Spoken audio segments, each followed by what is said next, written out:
Frank Leboeuf joins us after all his excitement here in Connecticut. Frank, playing out from the back, brave or stupid?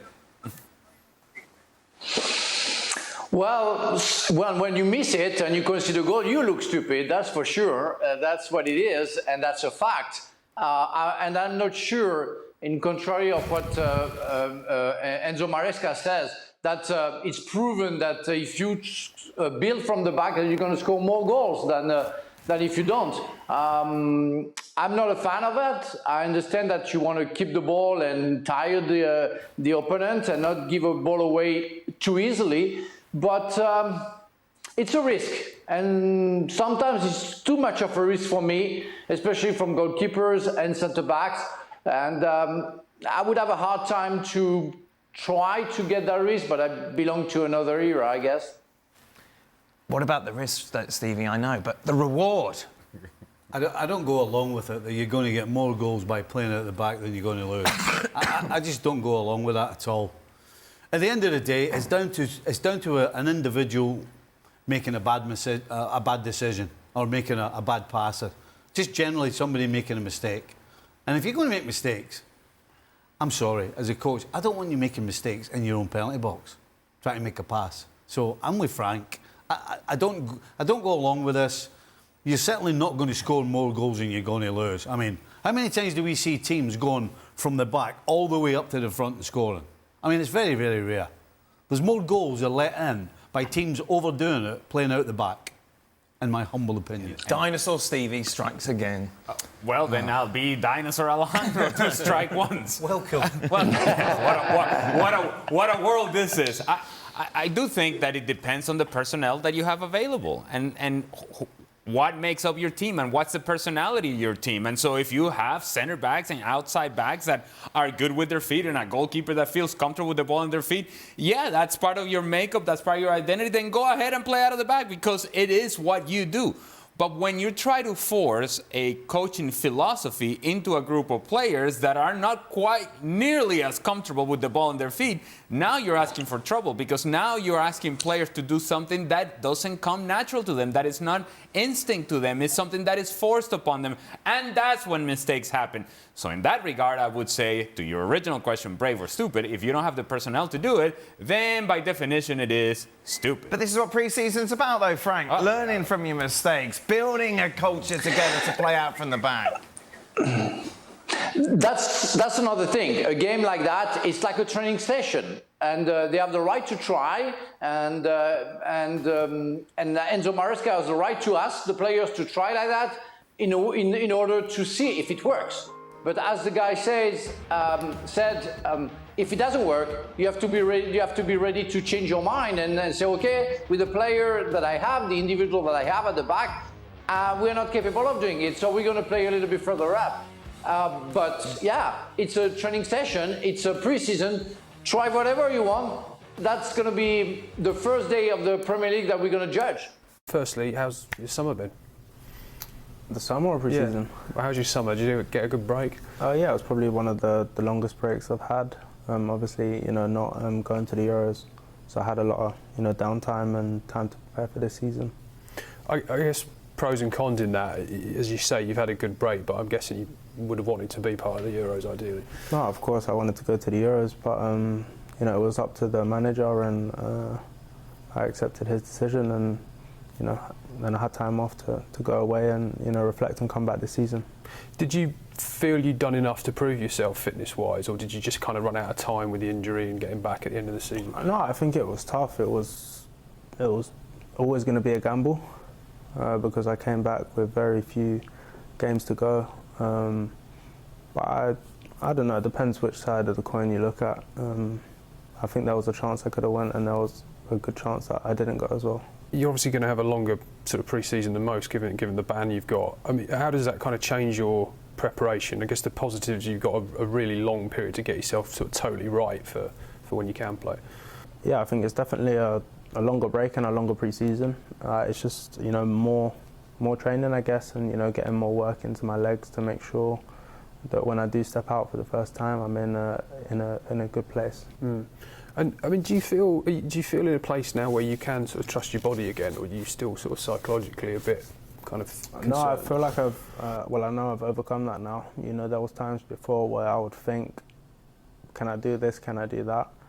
And, you know, when you have that doubt, there's always, you don't feel full confidence. And, you know, most recently I've definitely felt like that fear's gone, and I feel free again. On the way here, I was just rereading we posted about Mauricio when he left. Could you just sort of explain a little bit about the impact that he had on you during his time at the club? No, from the minute he come in, you know, he was a great person firstly, and a great manager. And we had a really close relationship, and he helped me, you know, through tough times as well. And yeah, it was quite difficult because I probably didn't play as much as I wanted under him when he had so much belief in me. And what are your first? I know it's early days, but what are your first impressions of the new manager? No, I think the new manager so far has been very good. You know, he's set the standards really high, and you know, I'm excited for, you know, the new season to start. What's his sort of message been to the group? First message is he loves the ball. And yeah, he loves playing, you know, he's very tactical, and so a lot of information, a lot of understanding, and, you know, a lot of, you know, playing and making mistakes to learn quicker. Is there anything particular that stands out from him? I mean, I've watched a bit of the session today, and he seems to be very sort of hands-on, very active, shouting a lot, kind of getting involved. Is that sort of how it's been so far? Yeah, it's pretty much been like that. He's very hands-on. You know, he has his way and his idea, and it's, you know, clear. It's just about, you know, time now, and, you know, trying to gel and execute it as best we can. Has he told you, I presume you are remaining captain? Is that? I don't know, I haven't been told anything. Haven't been told anything otherwise, so no. Carrying on. Yeah. I must ask you about the Enzo Fernandez situation. I mean, as captain, can you tell us, firstly, what your reaction is to it, and if you've spoken to Enzo and any of the other teammates about the situation? Yeah, it's a really, you know, difficult situation. There's no room for, you know, racism or discrimination in football. And I think he, you know, quickly put his hand up and acknowledged he done wrong, and, you know, apologised to, you know, his teammates and the club, and, you know, the rest of the people that were offended. And I think that was probably the best he could have done in that situation. Have you spoken to him personally? I spoke to him a bit, but it was hard because he was on different time zones. What did you say? Just general chat really, and, you know, his views on what happened, and him trying to, you know, explain his situation and how things happened. Do you think there's any danger that it could affect team spirit, particularly obviously in the pre-season? I know he's away at the moment, but when he comes back and he's sort of reintegrated, do you think there's any fear that there could be an issue there sort of internally? No, of course there's always, you know, the factor where, you know, it doesn't sit right with people when there could be a problem. But until, you know, the day comes where everyone's, you know, together and in a room together, I don't know, but I hope, you know, things can be resolved, you know, smoothly, and, you know, we can move forward with the season.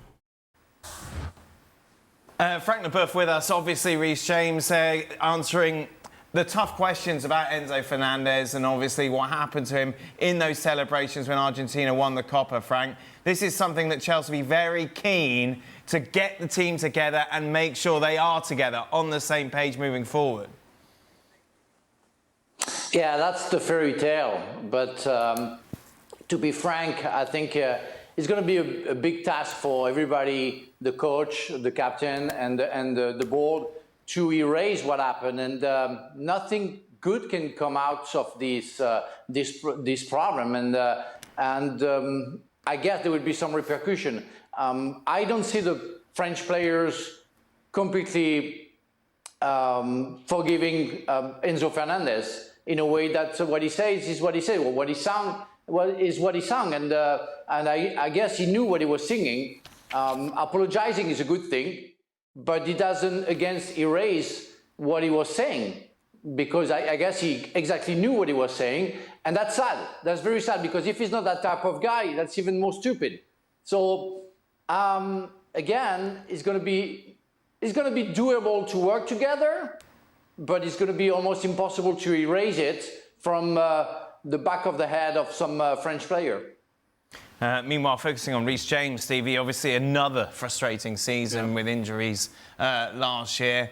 How desperate he will be to get a run of games together, which is something, of course, he's struggled to do over the last couple of campaigns. And if there's any sort of doubt or he feels anything, then he has to stop. You know, he's reached the stage that I was at myself. I missed almost a season back in 86, 87. And I came into the season with exactly that thought in my head. It's one training session, one game, one thing at a time. And touch wood, everyone went well for me. And actually, you end up having a load of games and actually realising that I've just had 9, 10 games. And it's forgotten. But he's not reached that stage. He's at the very start. He's at the very beginning. So it's one game and one training session.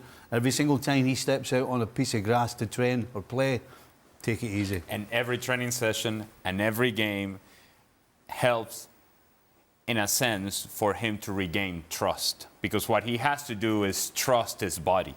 And how do you trust your body? When you get through a training session, when you get through preseason, when you get through games, and now you put those things together, then everything becomes natural once again. He's got to get away from thinking about, is this sprint going to be the one where my leg goes? And frankly, it has to be in the back of his mind, given the fact that seemingly he can't get through 2, 3 games at a time without something coming undone for him. And so in order to regain that trust, he's got to find consistency of performance. And in order to find consistency of performance, he's got to get through those training sessions and through those games. It's one of those things that it's hard for players to get their minds around the fact that your body has failed you time and time again, and you have to be able to regain that trust. We mentioned, of course, Chelsea will take on Celtic on Saturday. Let's just remind you the rest of their schedule when they're here in these States for these pre-season friendlies. It's Club America at the end of July. Manchester City then on August the 3rd. And their last game live on ESPN 2 on a game it should be Real Madrid, 7 p.m. Eastern on August 6th.